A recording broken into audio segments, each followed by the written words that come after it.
स्कंध चौथा अध्याय 17वा. पृथूंचे पृथ्वीवर रागावणे आणि पृथ्वीकडून त्यांची स्तुती.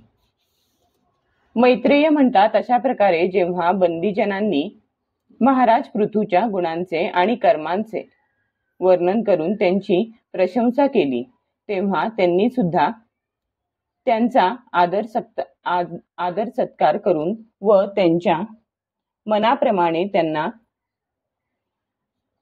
वस्तू देऊन संतुष्ट केले. त्यांनी ब्राह्मणादी चारी वर्ण, सेवक, मंत्री, पुरोहित, नगरवासी, देशवासी, भिन्न भिन्न व्यावसायिक तसेच आज्ञेचे पालन करणाऱ्या इतरांचा सुद्धा सत्कार केला. विदुराने विचारले, पृथ्वी तर अनेक रूपे धारण करू शकते, मग तिने गायीचेच रूप का धारण केले? आणि जेव्हा महाराज पृथूंनी तिचे दोहन केले, तेव्हा वासरू कोण बनले आणि दोहानाचे पात्र कोणते होते? पृथ्वी स्वभावातच उंच सखल होती. तिला त्यांनी सपाट कसे केले? आणि इंद्राने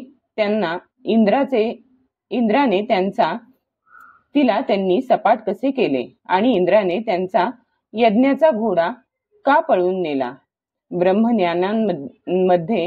ब्रह्मज्ञानांमध्ये श्रेष्ठ भगवान सनत कुमारांकडून ज्ञान आणि विज्ञान प्राप्त करून घेऊन त्या राजश्रींना कोणती गती प्राप्त झाली?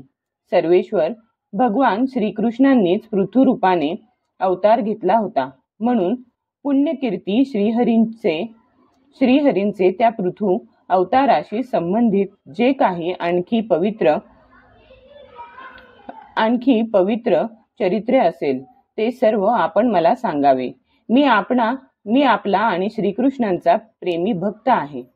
सूत म्हणतात, जेव्हा विदुराने भगवान वासुदेवांची कथा सांगण्यासाठी अशी प्रेरणा दिली, तेव्हा मैत्रेय प्रसन्न चित्ताने त्यांची प्रशंसा करीत सांगू लागले. मैत्रेय म्हणतात, विदुरा, ब्राह्मणांनी महाराज पृथूंना राज्याभिषेक करून त्यांना प्रजेचे रक्षक म्हणून जाहीर केले. त्या दिवसात पृथ्वी अन्नहीन झाली होती, म्हणून भुकेमुळे प्रजेची शरीरे अगदी सुकून किडकिडीत झाली होती. ती प्रजा आपले स्वामी पृथू यांच्याजवळ येऊन म्हणाली, राजन, ज्याप्रमाणे झाडाच्या ढोलीत धगधगणाऱ्या आगीमुळे ते झाड जळून जाते, त्याचप्रमाणे आम्ही पोटात उसळलेल्या भुकेच्या आगीमुळे जळू लागलो आहोत.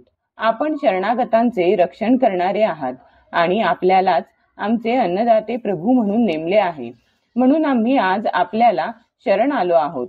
आपण सर्वांचे रक्षण करणारे आहात. आपणच आमची उपजीविका चालविणारे स्वामी आहात, म्हणून राजराजेश्वरा, आम्हा क्षुधा पीडितांना अन्न देण्याची आपण ताबडतोब व्यवस्था करावी, नाहीतर अन्न मिळण्यापूर्वीच आमचा अंत होईल. मैत्रेय म्हणतात, हे कुरुवर प्रजेचा करुण आक्रोश ऐकून महाराज पृथू पुष्कळ वेळपर्यंत विचार करीत राहिले. शेवटी त्यांना अन्नाचा अभाव होण्याचे कारण समजले.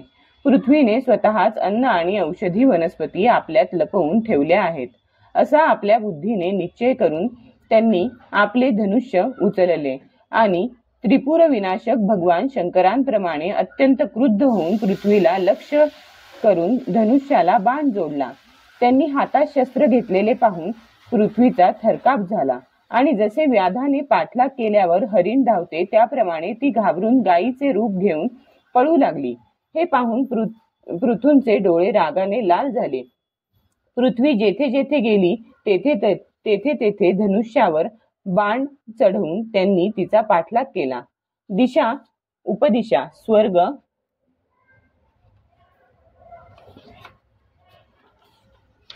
पृथ्वी आणि अंतरिक्षामध्ये जेथे जेथे ती धावत जाऊ लागली, तेथे तेथे महाराज पृथू शस्त्र घेऊन आपल्या मागे येत आहेत असे तिला दिसले. ज्याप्रमाणे मनुष्याला मृत्यूपासून कोणी वाचू शकत नाही, त्याप्रमाणे तिला त्रैलोक्यात वेनपुत्र वेनपुत्र पृथूपासून वाचविणारा कोणीही भेटला नाही। तेव्हा ती अत्यंत भयभीत झाली आणि दुःखी अंतःकरणाने मागे फिरली आणि महाभाग पृथूला म्हणू लागली, धर्म जाणणाऱ्या शरणागत वत्सल राजन, आपण सर्व प्राण्यांचे रक्षण करण्यात तत्पर आहात। आपण माझेही रक्षण करावे। मी अत्यंत दीन आणि निरपराध आहे। आपण मला का मारू इच्छिता? शिवाय आपण धर्म जाणणारे आहात, मग माझ्यासारख्या स्त्रीचा वध आपण कसा करू शकाल? स्त्रियांनी काही अपराध केला तरी साधारण जीव सुद्धा त्यांच्यावर हात उचलीत नाहीत। असे असता आपल्यासारखा करुणामय आणि दीनवत्सल असे कसे करील? मी एखाद्या बळकट नावेसारखी आहे। सर्व जग माझ्या आधारावरच स्थिर आहे। माझा विनाश करून आपण स्वतःला आणि आपल्या प्रजेला पाण्यावर कसे ठेवू शकाल? पृथू म्हणाले, पृथ्वी, तू माझ्या आज्ञेचे उल्लंघन करणारी आहेस।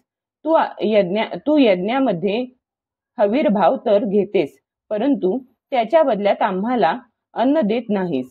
म्हणून आज मी तुला मारणार। तू दररोज हिरवेगार गवत खातेस आणि आपल्या स्तनातून दूध मात्र देत नाहीस।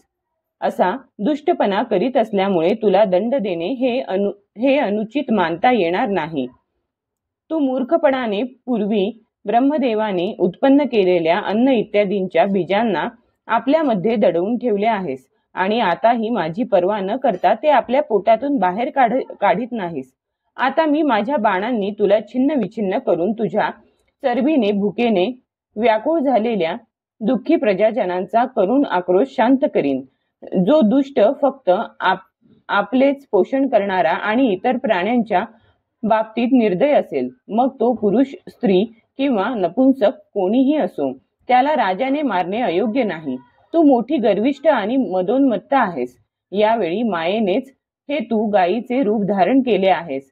मी बाणांनी तुझे तुकडे तुकडे करून आपल्या योग बलाने प्रजेला धारण करीन। यावेळी महाराज पृथूंनी काळाप्रमाणे क्रुद्ध रूप धारण केले होते। त्यांचे हे शब्द ऐकून पृथ्वीचा थरकाप झाला आणि अत्यंत नम्रतेने हात जोडून ती म्हणाली, पृथ्वी म्हणाली, आपण साक्षात परमपुरुष आहात आणि आपल्या मायेने अनेक प्रकारची शरीरे धारण करून गुणमय असल्याचे भासविता। वास्तविक आत्मानुभवाच्या द्वारा आपण अधिभूत अध्यात्म आणि अधिदैवा संबंधी अभिमान आणि त्यातून उत्पन्न झालेल्या रागद्वेषाधिकांपासून अलिप्त आहात। मी आपणास वारंवार नमस्कार करीत आहे।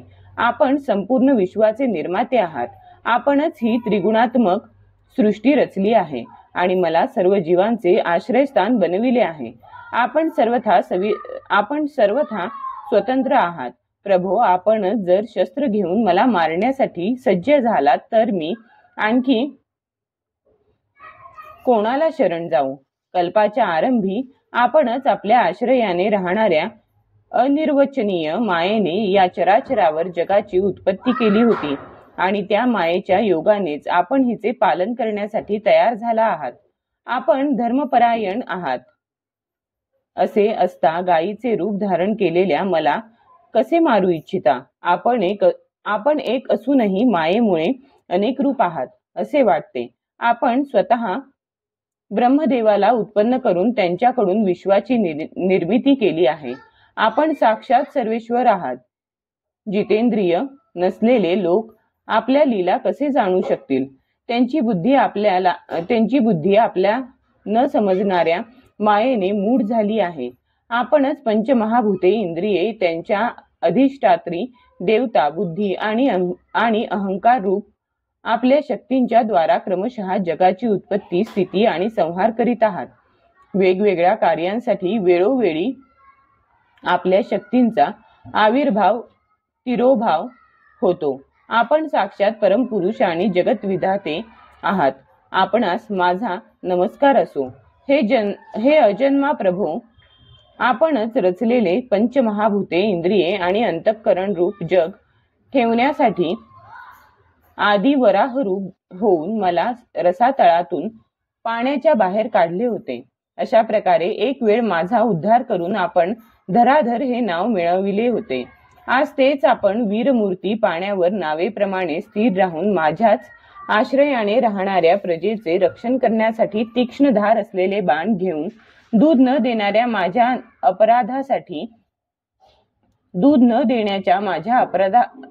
अपराधासाठी मला मारू इच्छिता.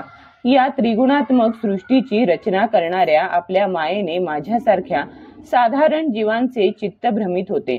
असे लोक आपल्या भक्तांच्या लीलांचा सुद्धा आशय समजू शकत नाहीत. तर मग आपल्या एखाद्या क्रियेचा उद्देश समजला नाही तर त्यात आश्चर्य कसले. असा आपल्या जितेंद्रिय भक्तांच्या यशाचा विस्तार करणाऱ्या आपल्या भक्तांना नमस्कार असो.